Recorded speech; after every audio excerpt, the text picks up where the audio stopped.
इमरान खान साहब अभी भी सरेंडर नहीं किए। वो जो उन्होंने कोशिश की थी कि मैं हथियार नहीं डालूंगा और मैं वहाँ नहीं जाऊंगा, मैं वहाँ से पैसे नहीं लाऊंगा, वो कोशिश कर रहे हैं कि किसी ना किसी तरह किसी मुसलमान मुल्क से कुछ मिल जाए। शहाबुद्दीन, पहली बात तो यह है कि कतरी के एतबार से I have my reservation and I hope that you will agree with me कि एक ऐसा मुल्क जो कल तक निशाने पर था कि जी वो कतरी शहजादा आ गया जी, और उसके बारे में जो कुछ गंद सोशल मीडिया पे चला है वो आपने भी देखा, मैंने भी देखा। जासिम साहब, वो कतरी शहजादे और वो कतरी अमीर अब अचानक फिर इम्पोर्टेड हो गए इसलिए कि अब इमरान खान साहब से उनकी मुलाकात हो गई है। जासिम नहीं है ना, ये दूसरे हैं। और जासिम ना सही, वो फैमिली से है तो कतरी ना जी, रॉयल फैमिली है ना, एक ही फैमिली है वो।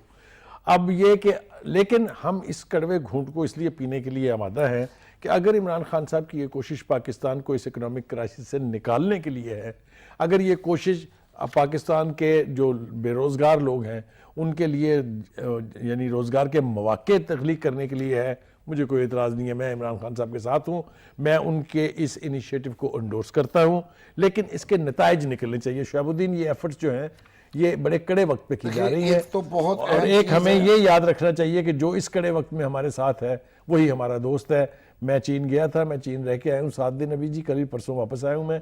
मैं आपको वक्तन फ़वक्तन बताता रहूँगा कि चीन जिसके बारे में यहाँ गलतफहमियाँ पैदा करने की कोशिश की जाती रही है किस हद तक पाकिस्तान का दोस्त है। हमें ऐसे दोस्त चाहिए जो ऑल वेदर दोस्त। वहाँ किसी ने आपसे कुछ कहा? कोई सवाल ही नहीं पैदा होता। वो इसके बारे में मैं और शहाबुद्दीन एक प्रोग्राम प्लान कर रहे हैं, हमने प्रोड्यूसर से भी बात की, इंशाल्लाह इसके ऊपर होगा और आपको बहुत अंदर की बातें जो हैं वो हम इंशाल्लाह आपको बताएंगे। मोहम्मद बिन अब्दुल रहमान के आने से मुझे ये खुशी है। देखें, वो ये कह रहे हैं कि 1 लाख पाकिस्तानियों को रोजगार देंगे। ये तमाम रोजगार जो आज पाकिस्तानियों के हवाले से उन्हें बात की है, ये पहले भारत में जा रहा था, ये पहले भारत को वो दे रहे थे। अगर वो पाकिस्तानियों को देते हैं, इसका मतलब है कि एक तो ये एक पूरी कॉन्स्टिट्यूंसी आपने खड़ी कर ली, मान ली 1 लाख घर, खानदान, ठीक है ना, उनके रोजगार हो गया। फिर वहां से जो पैसा आपके पास आएगा वो आपके पास एक मजीद पैसा